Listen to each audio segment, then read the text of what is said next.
Well, good afternoon, folks. Welcome back to the farm. It's absolutely glorious out here this afternoon. Oh, look at that. Just beautiful. Lots of the snow has melted just since this morning.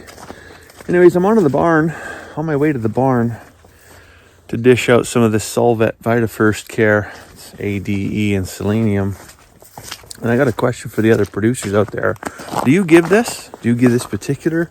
Or do you give something else? The only reason I ask is because, not unlike anybody else that self-treats or self-medicates themselves and their animals, I have a habit of reading the indications and the dosage, but generally don't read the contraindications, the reasons not to give something or when not to give something. So we had a lamb that was hypoglycemic, hypothermic, brought it in the house, got it some glucose, got it warmed up, got it some colostrum. It's well on its way to recovery. That's fantastic. Same time, give it ADE and selenium. Why wouldn't you, right? But then got to reading and it says, do not give before or with colostrum, as passive immunity may be impaired. Now, I wasn't sure if that meant I get you don't give it before colostrum. You want to drink first before you can give it the vitamins. But with colostrum, what does that mean? Does that mean at the same time? Like do not eat with food, I guess, in comparison to human medications? Or just what is that exactly saying? Because that kind of got me a little bit confused, because it's saying you can give this between 1 and 3 days of age. Well, that's the prime window for colostrum delivery from the ewe, right? Is between 0 and 5 days, it's completely run out and they're on milk, right? So, I don't know, I thought that was a bit confusing. Anyways, I got 1, 2, 3, 4, 5, 6 other lambs. I'm going to give a shot of this too. And then turn some folks loose into the sunshine here. Now, some of these lambs are getting to be on a couple weeks old here now. And I want to get them on grain. Now, I'm feeding grain every day to the ewes, but the ewes, they're just lunatics, right? They'll push and they'll shove, and those lambs don't stand a chance. They can just lick up the powder on the bottom of the trough. Is it reasonable to think that they could actually compete and do anything against the ewes? Not a chance. So I got to rig up a creep feeder. So I'm over here. I got these hog panels. I got a couple of these. And you can see this one here specifically has a missing bar out of it.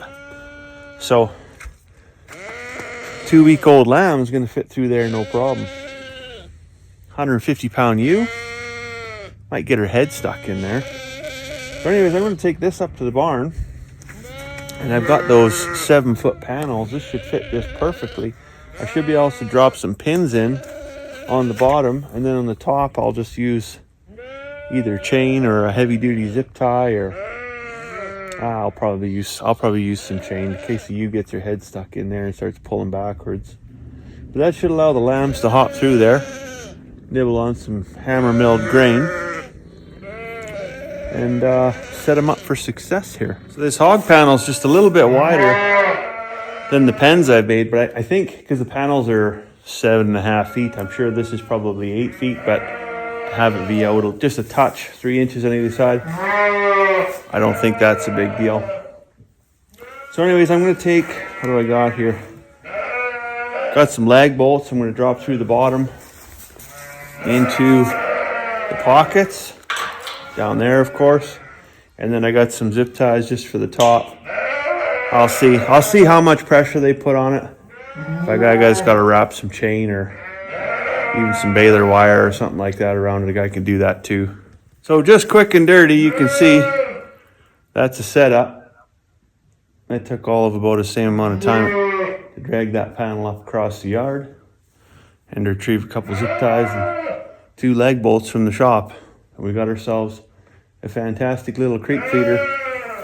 Now, I probably could have pinned up on the top and hung it and then zip tied the bottom, but I find that ewes, when they get the smell of grain in them, they're just like crackheads sometimes, and they'll push their way. I don't know how they do it. They'll contort their body and they'll do all kinds of stuff. I did not want them to get underneath there and then lift that and then accidentally have it come crashing down on something. This way, gravity's our friend. They're not going to be able to push up underneath of that. And the only thing I have for a concern is whether or not they're going to get their head through there and maybe get their ears stuck on the way out. That's why I think the zip ties are just going to be a temporary thing, just to make sure it functions. But I'm probably going to have to come and do something just a little bit more solid. Well, I decided to not wait, mostly because convenience outweighed my laziness, and I found the roll of hay wire beside the door of the barn. I did not have to walk all the way to the shop for it. So I just put about 8 wraps of hay wire on there so that it is as solid as can possibly be. Nothing's going to move that. So I got my little bucket in there with 1 scoop of grain. Now some folks will use like an actual creep feeder. It can hold a 50-pound bag or whatever. I kind of want to just put a little bit in at a time and just, put as much in as they can consume in a day. And that way I can kind of keep an eye on how much they're actually consuming, as opposed to, finding out when the trough gets empty, so to speak. Now, if I was a lamb, I probably wouldn't use that. I'd probably look at that and be like, I really got no interest to go in there. Why on earth would I want to go in there? So what I'm going to do is I'm going to let the ewes back in here, and I'm going to catch a couple lambs, and I'm just going to pop them over top, and they can frolic around in there. Their buddies can see that they're in there. They can find that grain, as opposed to just letting them be in here organically and find it independently.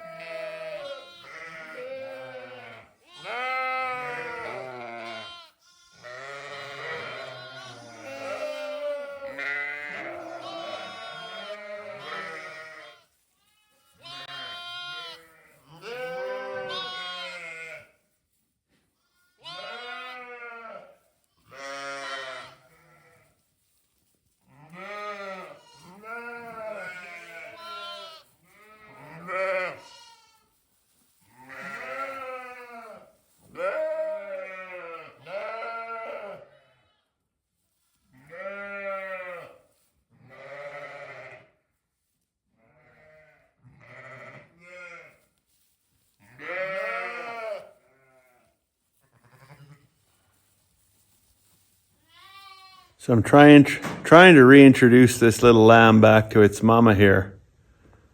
So we come out this morning at 7 o'clock. It was cold, hypothermic, starving.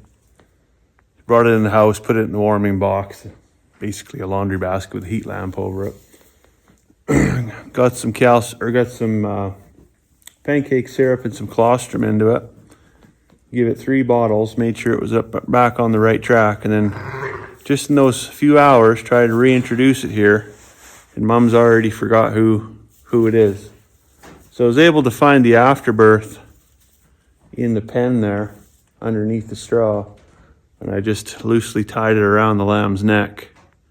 So it's wearing an afterbirth necklace. Kind of gross, but I'm hoping that's enough to get this mama to change her thinking here and maybe start loving this lamb again.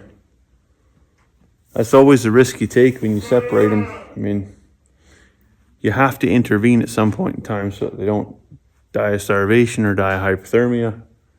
You try to keep that window as short as possible so that they don't just abandon them. I've heard other people, they go to great lengths. Sometimes they'll have a lamb that dies or whatever, and they'll have to skin it and sew it onto that's a bit weird anyways, but hopefully the afterbirth works, because I don't really want to have an unnecessary bottle lamb. As much as I'd like to think that the kids will manage that, there's still going to be 2 ends of the day for sure. 5 o'clock in the morning and 10 o'clock at night, I'm going to have to be out here bottle feeding that thing.